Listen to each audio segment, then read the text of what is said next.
మంచిర్యాల జిల్లా ప్రధాన వార్తలను చూస్తే చెన్నూరు వ్యవసాయ సహకార సంఘం కార్యాలయం వద్ద రైతులు ఆందోళన చేపట్టారు. తాము గంటల తరబడి యూరియా కోసం క్యూ లైన్లో నిల్చున్నప్పటికీ వ్యవసాయ శాఖ అధికారులు టోకెన్లు జారీ చేయడంలో తీవ్రంగా జాప్యం చేస్తున్నారంటూ రైతులు సహకార సంఘం కార్యాలయం షట్టర్ మూసివేసి లోపల అధికారులను నిలదీసి ఆందోళన చేపట్టారు.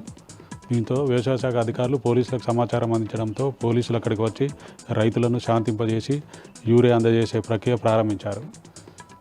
మంత్రి వివేక్ ప్రాతినిధ్యం వహిస్తున్న చెన్నూరు నియోజకవర్గంలో యూరియా కొరత తీవ్రంగా ఉందని, మంత్రి వివేక్ రైతులకు సరిపడా యూరియా అందేలా చర్యలు తీసుకోవాలంటూ రైతులు డిమాండ్ చేశారు.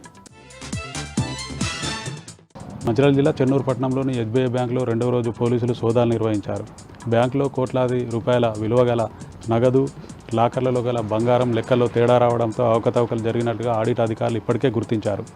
ఈ ఘటనకు బాధ్యునిగా భావిస్తున్న క్యాషియర్ రవీందర్ పరారిలో ఉన్నట్టుగా తెలుస్తూ ఉన్నది. తమ ఖాతాల్లో ఉన్నటువంటి డబ్బు, లాకర్లలో గల బంగారం గురించి ఖాతాదారులు బ్యాంక్ అధికారులను నిలదీశారు.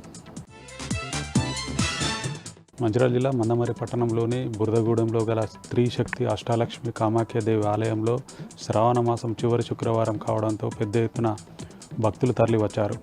అమ్మవారికి కుంకుమ పూజలు, సామూహిక వరలక్ష్మి వ్రతాలు నిర్వహించారు మహిళలు.